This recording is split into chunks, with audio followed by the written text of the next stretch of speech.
Ito yung mga pamimigay natin sa labas, guys. Yung mga nagtatrabaho sa daan. Yan.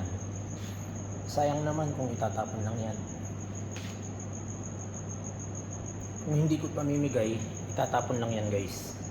Ito na yung pamimigay natin sa mga manggagawa sa labas, sa daan, guys. Yan.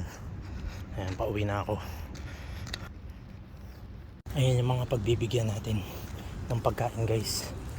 Sila. Saglit lang, guys. Saglit lang.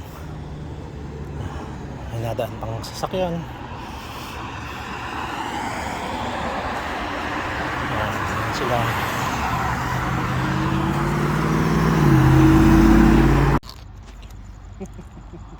Ayan. Okay. Good, boss. Thank you, thank you. Good. Thank you. Share, ha? Okay. Okay, thank you. Dito na tayo sa sa bus stop. Alam ko meron pa dito eh. Meron pang tao dito. Ayan, sila nagla-landscape. Ayan. Ayan. Guys, ito pala ang bibigyan yung na-tour namin sa building. Alam na niya kung ilalagay ko lang dito. Ito yung ibibigay ko sa kanya, guys.